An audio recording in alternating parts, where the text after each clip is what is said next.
के ताल्लुक़ से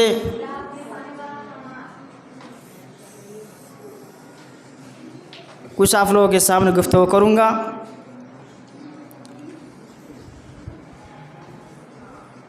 अल्लाह तबारक व तआला से दुआ होगी कि बारेला इन टूटी फूटी ज़बान से जो भी अल्फाज निकले वो कुरान और हदीस के मुताबिक हो और तमाम लोगों को सुनने के साथ साथ अमल करने की तौफीक फरमाए, आमीन। मेरे मोहतरम भाइयों बुजुर्गों दोस्तों, रमज़ान मुबारक का यह आखिरी जुमा है। ये महीना कब शुरू हुआ और ख़त्म होने जा रहा है हमें एहसास नहीं हुआ।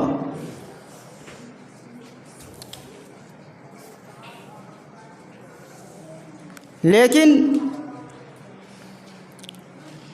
जो अल्लाह के रसूल सल्लल्लाहु अलैहि वसल्लम ने हमें सदक़ातुल फ़ित्र जो फ़र्ज़ करार दिया है, ये क्या है?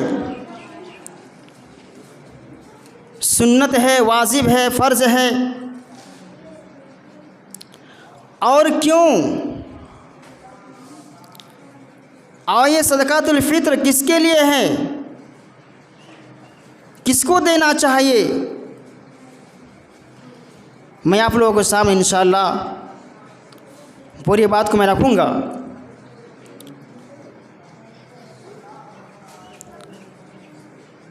मेरे मोहतरम बुजुर्गों दोस्तों, अल्लाह के रसूल सल्लल्लाहु अलैहि वसल्लम ने फरमाया, फ़रज़ा रसूलुल्लाह सल्लल्लाहु अलैहि वसल्लम ज़कातुल फ़ित्र, कि अल्लाह के प्यारे नबी जनाब मुहम्मदुर रसूलुल्लाह सल्लल्लाहु अलैहि वसल्लम ने ये ज़कातुल फ़ित्र को हम पर फ़र्ज़ कर दिया है। ज़कातुल फ़ित्र को फ़र्ज़ कर दिया है ताकि रोज़े की हालत में हमसे छोटी छोटी कोई गलतियां हो जाए,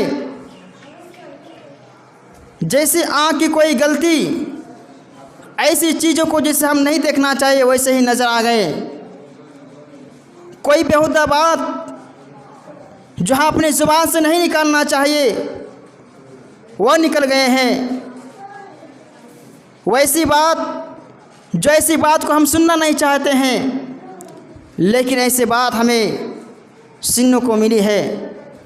तो अल्लाह के रसूल सल्लल्लाहु अलैहि वसल्लम ने फरमाया कि ज़कातुल फ़ित्र के देने से अल्लाह तबारक व तआला ने हमें छोटी छोटी गलतियों को, छोटी छोटी गुनाहों को अल्लाह रब्बुल आलमीन माफ़ फरमाएगा।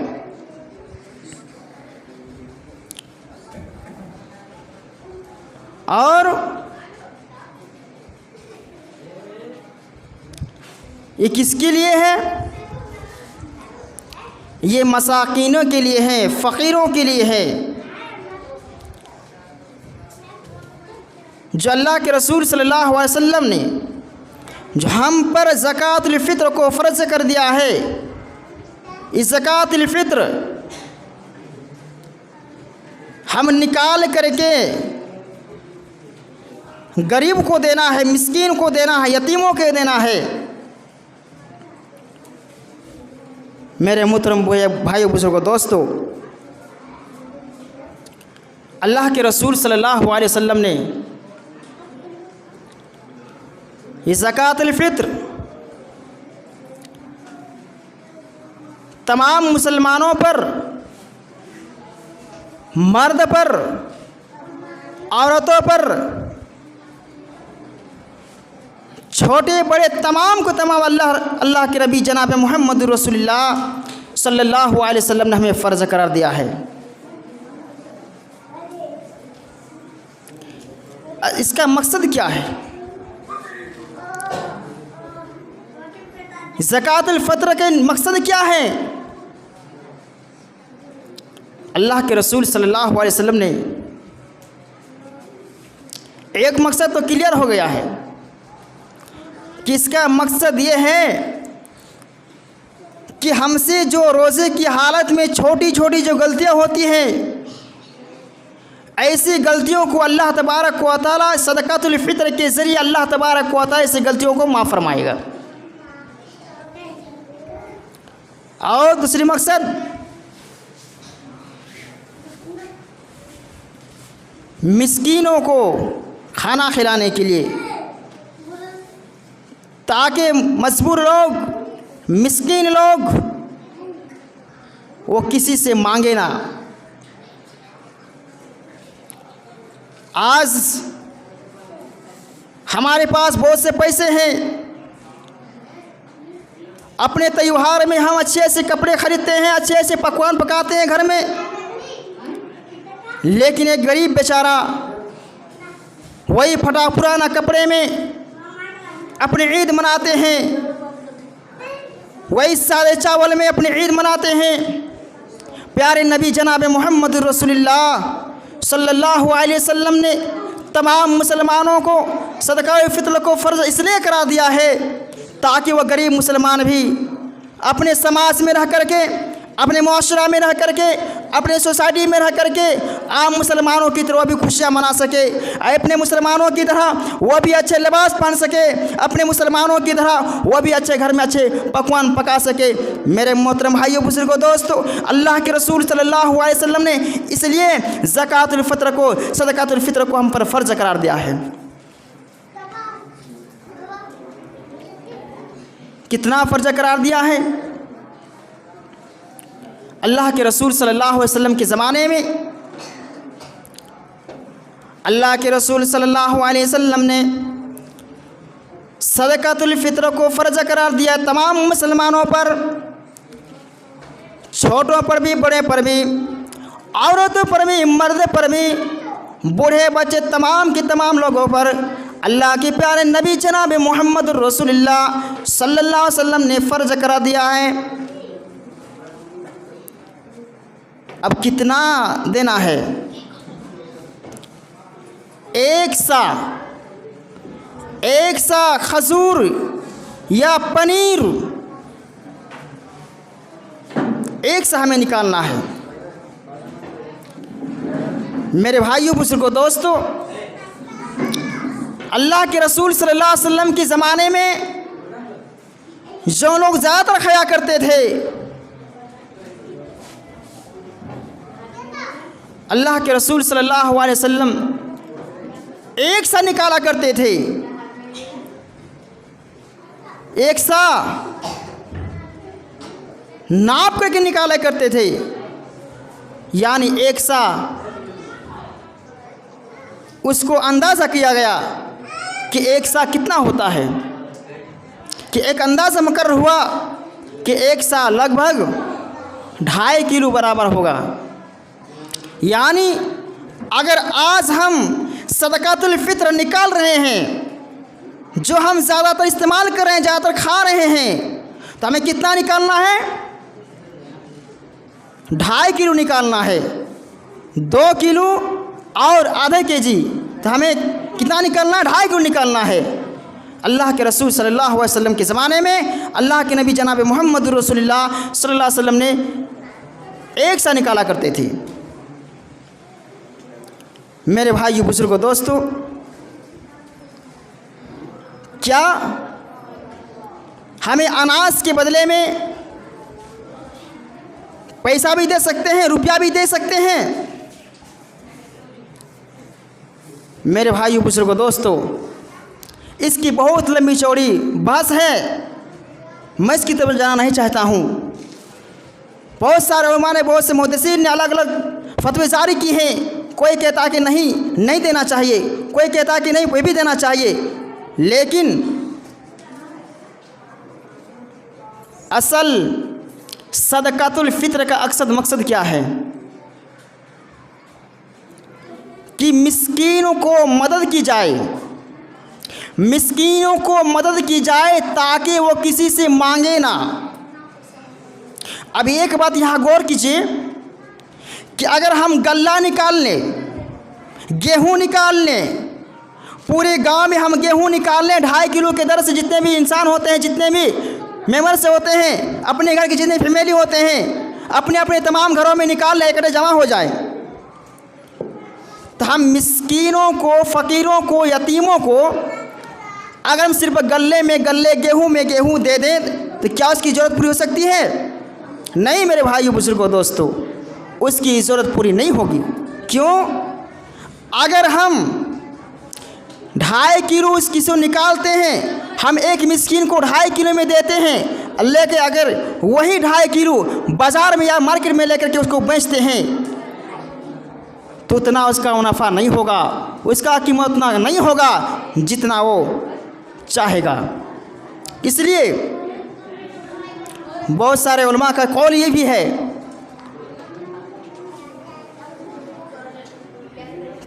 कि सदकातुल फित्र में पैसा भी दे सकते हैं, कोई हर्ज की बात नहीं है। अल्लाह के रसूल सल्लल्लाहु अलैहि वसल्लम के ज़माने करेंसी चलता था, लोग अनाज को देकर के चप्पल खरीदते थे, लोग अनाज के बदले में कपड़ा खरीदते थे। आज कोई देगा? जाओ एक बोरा गेहूँ लेकर के जाओ मार्केट, बोलो हमको चप्पल तो नहीं देगा। इसलिए अल्लाह के रसूल सल्लल्लाहु अलैहि वसल्लम के ज़माने में उन लोग गल्ला को निकाला करते थे, लेकिन आज की डेट में ऐसा नहीं होगा। आज बहुत सारे उलमा का कौल और फतवा होने के बाद ये भी हमें एक्सेप्ट होता है कि आज के डेट में हमें भी पैसे दे सकते हैं, कोई हर्ज की बात नहीं है। मेरे भाइयों, इसमें हम ज़्यादातर लंबा चौड़ा लड़ाई झगड़ा नहीं करेंगे कि अल्लाह के रसूल सल्लल्लाहु अलैहि वसल्लम के ज़माने में लोग गल्ला दिया करते थे, अनाज दिया करते थे, लेकिन उस ज़माने में करेंसी चलता था। आज हमारे ज़माने में करेंसी नोट है। उस ज़माने में अनाज के बदले में चप्पल खरीद करते थे, अनाज के बदले अपनी ज़रूरियात के सामान खरीदते थे, लेकिन आज के ज़माने में ऐसा नहीं होगा मेरे भाइयों। इसलिए हमें भी अगर कोई अनाज भी दे सकते हैं तो दे सकते हैं, कोई हर्ज की बात नहीं है। अब ऐसा भी ना हो कि नहीं अनाज नहीं लूँगा, कोई हर्ज की बात नहीं, दे सकते हैं, कोई हर्ज की बात नहीं है। आप अनाज भी दे सकते हैं, अगर अनाज नहीं दे सकते तो उसके बदले में पैसा भी दे सकते हैं। मेरे भाइयों, ये रही सदकातुल फित्र के बारे में कुछ मसला मसाइल। अब आते हैं ईद उल फित्र के बारे में कि अल्लाह तबारक व तआला ने फरमाया कि मेरे बंदो, जब तुम रमज़ान के महीने को रोज़ा रख लोगे और गिनती को पूरी कर लोगे तो तुम अल्लाह तबारक व तआला की बड़ाई बयान करो, अल्लाह रब्बुल आलमीन की शुक्रिया अदा करो, अल्लाह तबारक व तआला की तकबीर बुलंद करो। मेरे भाइयों बुजुर्गों दोस्तों, अल्लाह तबारक व तआला की हमें अल्लाह रब्बुल आलमीन ने हमें खुशनसीब निशान बनाया है। क्यों? अल्लाह तबारक व तआला की फजल व करम से आज जितने भी हम लोग इकट्ठे शुरू से लेकर नमाज़ पढ़ते थे, माशाअल्लाह, अल्लाह को शुक्र है, अल्लाह का फजल है, कितनी तादाद में आज भी हम मौजूद हैं, आज है मौजूद हैं। अल्लाह तबारक व तआला हमें लाख लाख शुक्रिया अदा करनी चाहिए कि अल्लाह रब्बुल आलमीन ने हमें इतना तौफीक दी, इतना मौका दिया है कि हम अल्लाह तबारक व तआला की राज़ी कर सकें, अल्लाह रब्बुल आलमीन को क़यामुल लैल कर सकें, अल्लाह तबारक व तआला की उस रूठे हुए रब को हम मना सकते हैं। मेरे मोहतरम भाइयों बुजुर्गों दोस्तों, अल्लाह रब्बुल आलमीन के शुक्र है, अल्लाह तबारक व तआला हमें कुछ हसीन इंसान बनाया है। मेरे मोहतरम भाइयों बुजुर्गों दोस्तों, हमें अल्लाह के नबी जनाब मोहम्मद रसूलुल्लाह सल्लल्लाहु अलैहि वसल्लम के ज़माने में, जो अल्लाह के रसूल सल्लल्लाहु अलैहि वसल्लम जब ईद नमाज़ पढ़ने के लिए जाते थे, ईद का नमाज़ पढ़ने के लिए जाया करते थे, तो अल्लाह के रसूल सल्लल्लाहु अलैहि वसल्लम खजूर खा कर जाया करते थे, खजूरें खा कर जाया करते थे। आज हम लोग क्या खा रहे हैं? कोई खजूर खा रहे हैं? नहीं, हम लोग क्या खा रहे हैं? लाशा और समय वगैरह खा रहे हैं। मेरे भाइयों बुजुर्गों दोस्तों, अल्लाह के रसूल सल्लल्लाहु अलैहि वसल्लम ने ताकि खजूर खा करके ईदगाह नमाज़ पढ़ने के लिए जाया करते थे। मेरे भाइयों, हम उसी के नबी की उम्मत हैं, हम उस नबी की उम्मत हैं, हम उसके अहकाम पर चलना है, उसके शरीयत पर हमें हुक्म को बचा लाना है। क्यों? हम उसी नबी की उम्मत है। अल्लाह के रसूल सल्लल्लाहु अलैहि वसल्लम ने जिस तरीके से हमें हुक्म दिया है, जिस तरीके से अल्लाह के रसूल सल्लल्लाहु अलैहि वसल्लम ने हमें बताया है, हम उसके नक्श कदम पर हमें चलना है। मेरे भाइयों, अल्लाह के रसूल सल्लल्लाहु अलैहि वसल्लम कब नमाज़ पढ़ते थे? ईद की नमाज़ कब अदा करते थे? अल्लाह के रसूल सल्लल्लाहु अलैहि वसल्लम सूरज निकलने के एक नेज़ा के बराबर होते थे, यानी सूरज निकल करके एक नेज़ा के बराबर होते थे तो अल्लाह के रसूल सल्लल्लाहु अलैहि वसल्लम ईद की नमाज़ अदा करते थे। उलमा ने अंदाज़ा लगाया कि एक नेज़ा कितना होगा। नमाज़ पढ़ने के सूरज निकलने के बाद लगभग 10 से 15 मिनट इतना ही हो सकता है। अल्लाह के रसूल सल्लल्लाहु अलैहि वसल्लम के ज़माने में, यानी सूरज निकलने के बाद 10 या 15 मिनट के बाद अल्लाह के रसूल सल्लल्लाहु अलैहि वसल्लम ईद की नमाज़ अदा कर दिया करते थे। मेरे भाइयों, हमें भी इस तरह अदा करनी है, हमें भी इस तरह अदा करनी है। अगर हमारे लेट हो जाए, कम से कम आधा घंटा लेट हो जाए। अल्लाह के रसूल सल्लल्लाहु अलैहि वसल्लम के ज़माने में जब 15 या 20 मिनट के बाद नमाज़ अदा करते थे, आज अगर हम नमाज़ अदा करेंगे नहीं 2 घंटा 2.5 घंटा के बाद, इस सुन्नत के खिलाफ है। ऐसे नहीं करने हैं। अल्लाह के रसूल सल्लल्लाहु अलैहि वसल्लम ने 10 या 15 मिनट के बाद ईद की नमाज़ अदा करते थे, तो हमें भी अगर ज़्यादा से ज़्यादा देर होगी 20 मिनट, आधे घंटे, इतने कर सकते हैं, इससे ज़्यादा हम नहीं कर सकते। मेरे भाइयों, अल्लाह के रसूल सल्लल्लाहु अलैहि वसल्लम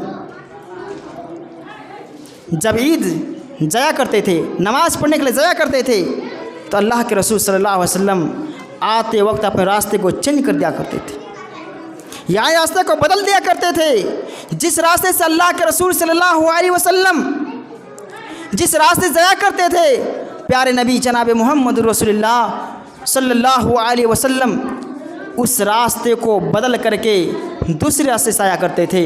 ये नबी की सुन्नत है, ये नबी के तौर तरीका है जो अल्लाह के रसूल सल्लल्लाहु अलैहि वसल्लम ने हमें बता के इस दुनिया से रुखसत हो गया है।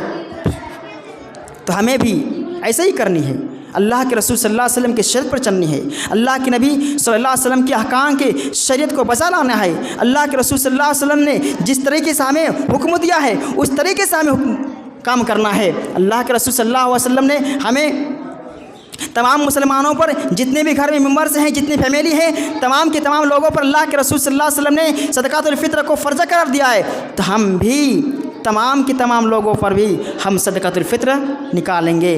भाई, अगर घर में कोई छोटा बच्चा है, नहीं ये क्या जानेगी इसका क्या होगा, नहीं मेरे भाइयों, अल्लाह के रसूल सल्लल्लाहु अलैहि वसल्लम फरमाया है अला कुल्ल मिनल मुस्लिमीन, तमाम मुसलमानों पर जितने भी घर में फैमिली है, मेंबर्स हैं, अल्लाह के रसूल सल्लल्लाहु अलैहि वसल्लम ने तमाम के तमाम लोगों पर, प्यारे नबी सल्लल्लाहु अलैहि वसल्लम ने सदकातुल फित्र को फ़र्ज़ कर दिया है और उसको हम निकालनी है।